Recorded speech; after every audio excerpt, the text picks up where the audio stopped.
Let's watch this video together.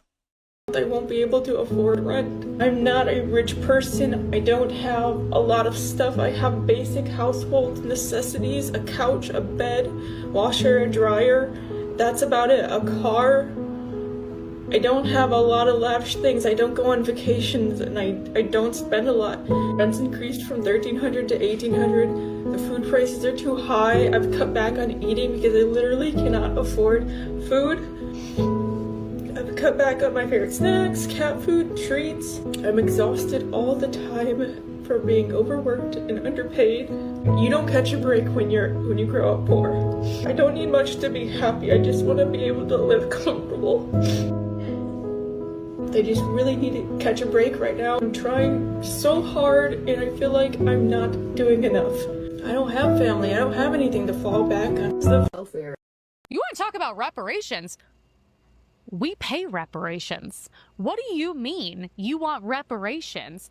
Our taxpayer dollars, which are mostly white people paying that, goes to, what is it? Affordable housing, government programs, EBT, scholarships, DEI, you guys getting jobs. Holy shit.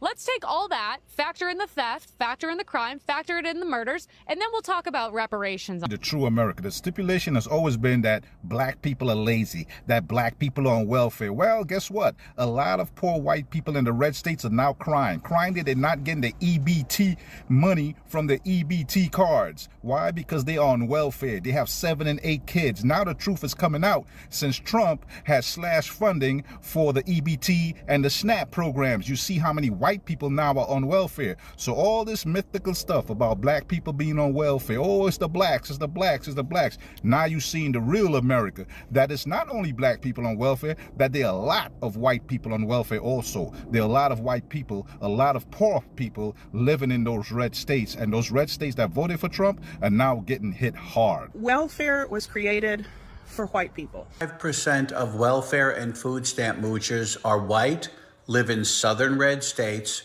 and vote for Republicans. There are no organizations dedicated to the welfare of rural whites. How many people have noticed that just about every democratic policy that white conservatives despise, they benefit most from?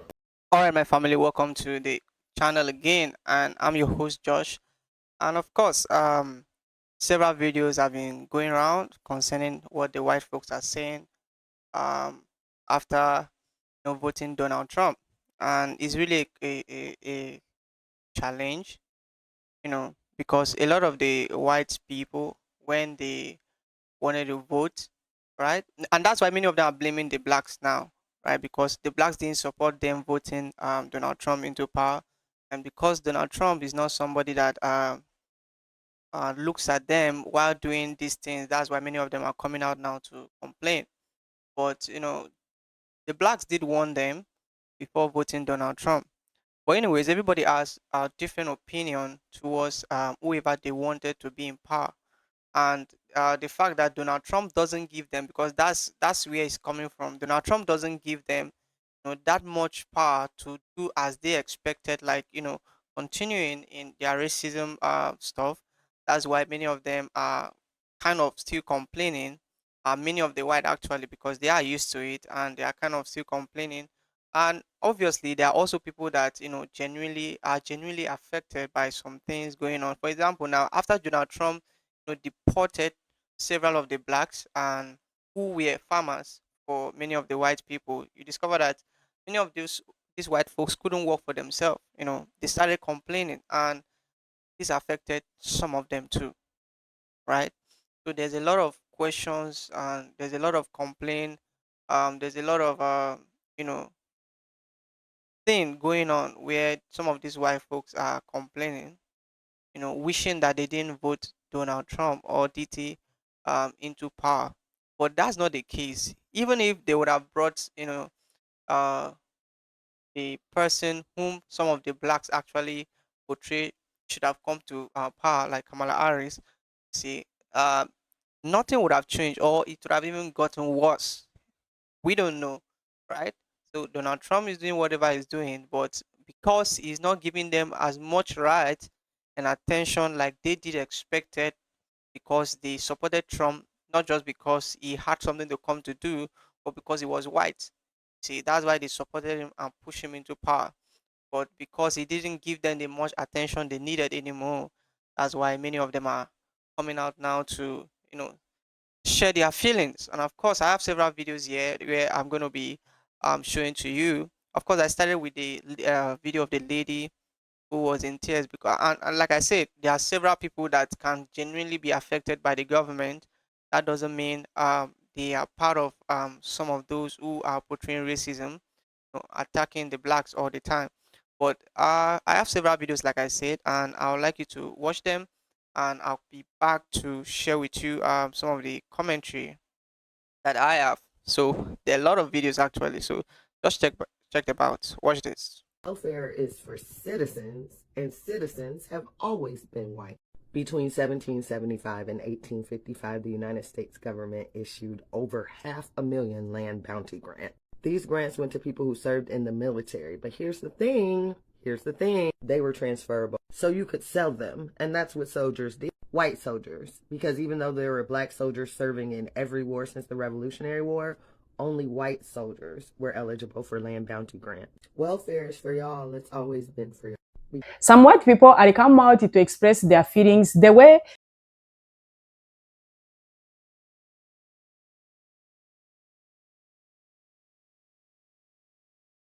context away from them. And everybody wants us to. Like, white people are always like, come on, it wasn't us. Like, they want black people to forget everything.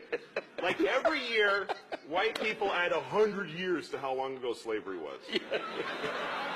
I've heard educated white people say slavery was 400 years ago. No, it very wasn't.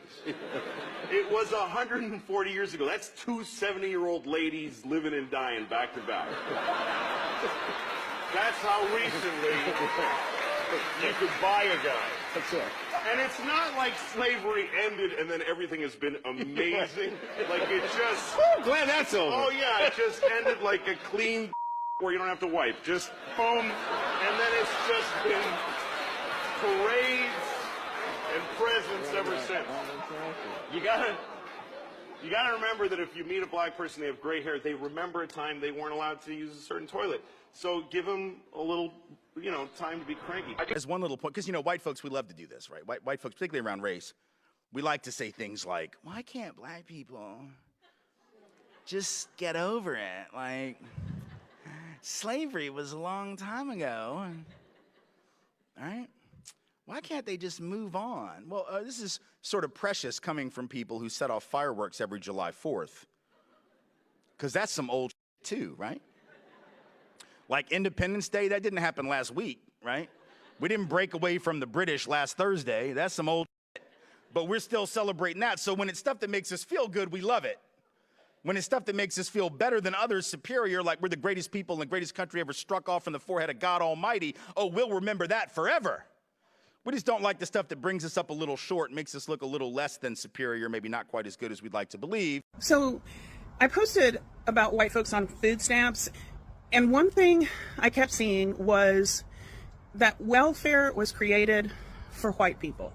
I knew that it was created during the New Deal, so I did some more research because I didn't really know the whole story, and I thank you guys for responding and helping me learn stuff. So during the Great Depression is when we saw the beginning of things like Social Security, unemployment insurance. But here's the kicker. When Franklin Roosevelt built those programs, he had to make deals with Southern Democrats in Congress, the same folks who were big fans of Jim Crow, to get the support of these racist white Southern politicians. The programs were designed to exclude farm workers, domestic workers, jobs held overwhelmingly by Black, Latino, and Indigenous people. So right from the start, Black and brown families were pushed out of benefits so that white people could get them. Then we move forward to the 1960s, and there's this war on poverty. It finally opened up welfare programs more broadly, and that's when food stamps became permanent. Well, permanent, we don't know what Trump's going to do to them, but they lasted a long time. And guess what? The minute more Black and brown families started accessing this help, the politics shifted.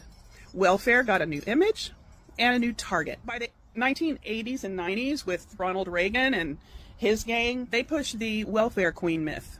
That's a racist dog whistle meant to turn public opinion against safety nets by blaming black women for poverty that white policies created.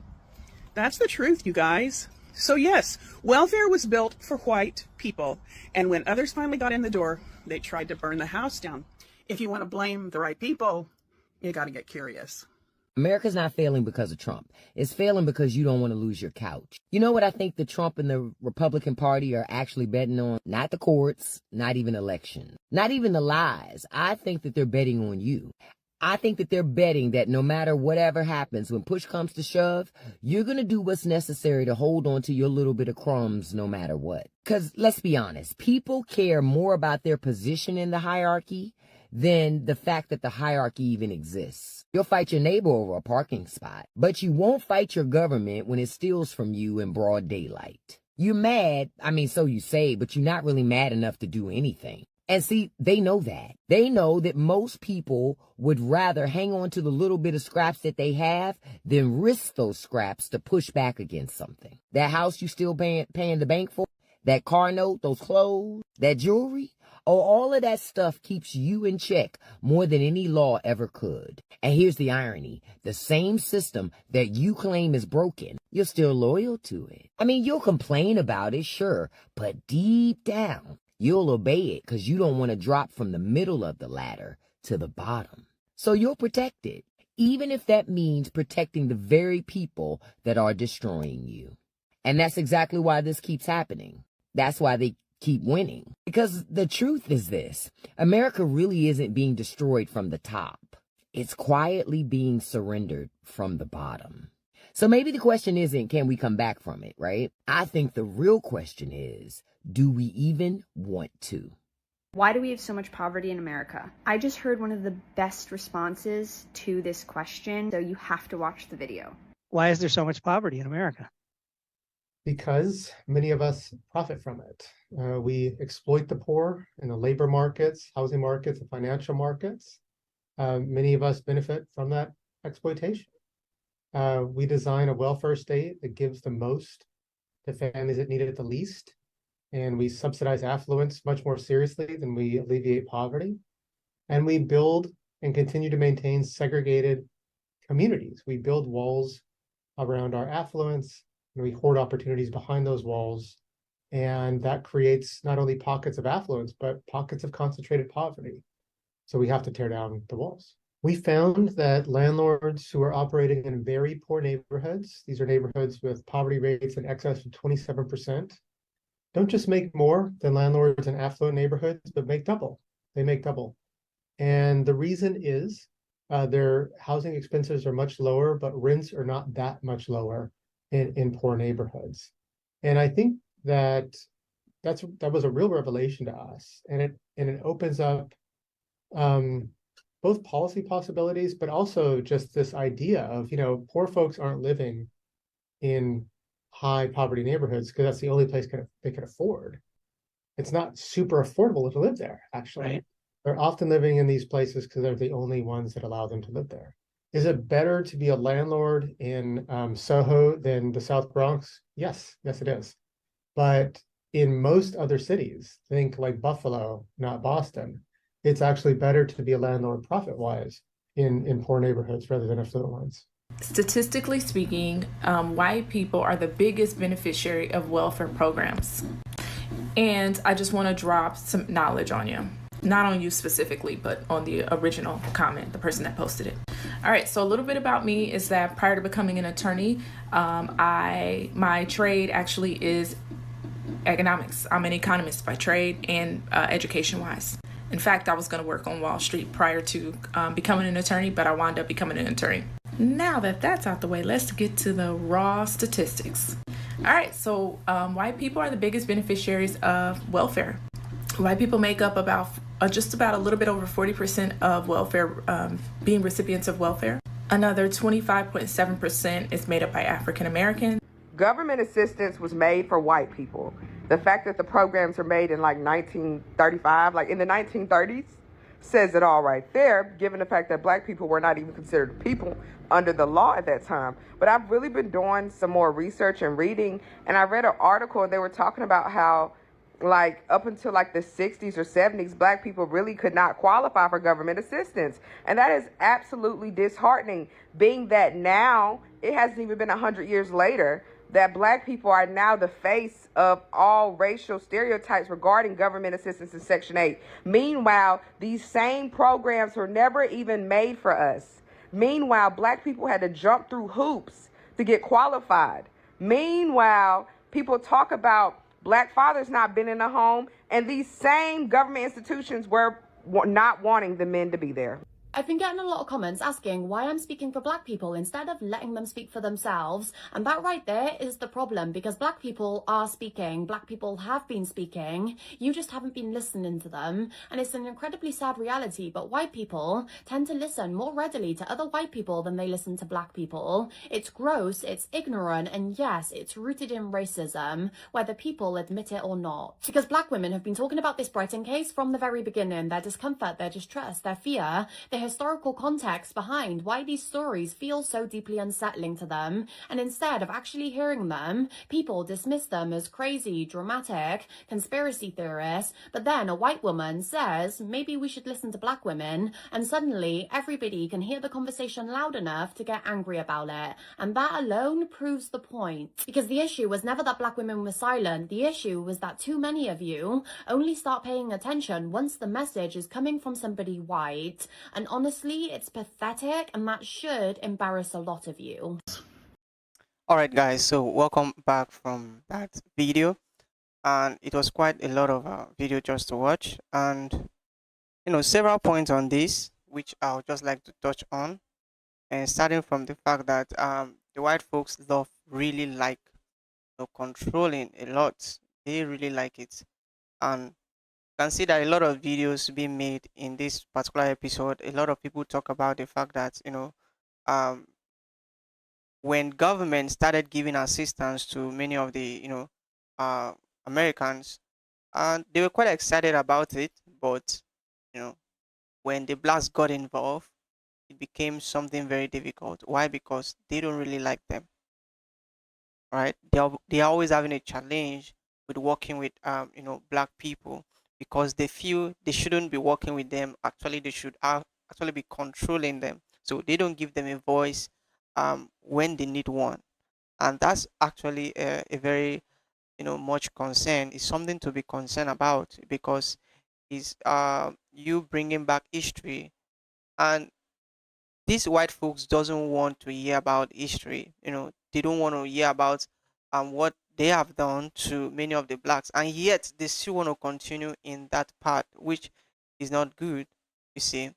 And one of the questions that one of the speakers spoke about, I'll come from there. This guy, he did made mention of the fact that why do uh why are many Americans actually poor, or why is there poverty in America? Saying that one of the thing he constantly re-echoed was that many people are profiting from it. And I've brought to you some videos about uh, white farmers who actually started complaining that Donald Trump is not supposed to uh, you know deport some of the black folks that actually came. Many of them, like I said, many of the black people that came to these countries, they came because of and hope to have a better thing that they can send to their family, their loved ones. So many of them came, and because some of these immigrants didn't have a place to stay, when the white folks see this, they took advantage of it. They couldn't even pay them, you know, about the minimum wage where everybody earns. No, they took advantage of it, you know, gave them homes and then pay them peanuts for their work, and they put them hours to work inside the farm. You see, that same way, if you look at the fact that many of these white people are complaining of the fact that there's a lot of poverty now, is because some of those in power are actually also taking advantage of this. You see, and they are looking at the fact, making those they are supposed to serve to become poor while they benefit from it. And this is why they are very angry with Donald Trump administration. You know, uh, apart from the fact that they are actually angry about Donald Trump administration, many of these white folks are actually very lazy, really, really lazy. And I'm saying the fact why, because if you look at several complaints that um, by the videos I've brought for you, you should be able to know that they are actually lazy. Because why will you be complaining that why should they take away the blacks? Because you just like controlling them. You just like leading or doing it your own way. And one other video where I brought to you too, where some of the Americans, they don't like challenging power, and that's what makes them different from Africans, or yeah, African or African Americans, because African Americans have been talking, they have been challenging some of these leaders to stand up to what they uh, say, but the white folks are not doing the same. They are not actually doing the same. All they do is to take advantage of those that are not the same skin color with them, and that's very bad. That's actually really bad. So I brought to you this video, and I would like to know many what's your thoughts on some of the videos you've seen so far, and what you actually think about the feelings of some of these white people, because many of them have complained a lot. I could only imagine what the lady in the first video was feeling, being able not to get even what to eat at some point. I was looking at that, and also looking at the fact that some of the black folks, they are used to that kind of feeling, so that's why they can equally challenge their leaders, not just leaders, or challenge some of these American leaders to stand up to what they say they will do. Why? Because they are used to such system, they can't even complain, right? But seeing the white folks who are not used to uh, you know those kinds of stuff complain like this is hurtful, all right? And it is not enough to say that, oh, why should the white folks actually be supporting Trump, or why did they vote Trump in the first place? Now they are complaining, or now they are crying. It's not enough to say that, right? Because what if the government you actually because during the election period, many of the blacks actually supported Kamala Harris. Why? Because Kamala Harris was actually black, just like the same way they supported Obama. And that's the same thing that's happening today. You can imagine that Iran actually you know decided that they don't want to speak with Donald Trump. They want to make a deal with Obama, and Obama is not the president. You see, so many of the blacks or the black Americans actually supported Kamala. Why? Because she was black. And I say this, that the fact that she would have come into power wouldn't have changed or make things better. In fact, in my own case, I actually think it's worse. Why? Because she's working with the Democrats in the United States, and those guys are actually very evil. Of course, there are several videos about this, so I'm going to bring it in subsequent videos. I want to stop here because I don't want this video to be too long. So tell me what you think about the video, and don't forget to hit the like button. And I've been getting a lot of comments already in some of the few videos I've posted, and I'm so excited about it. And I'd like to know more about what you think concerning these complaints from the white folks. Don't forget to hit the like button, subscribe. I'll see you in my next video, guys. Bye.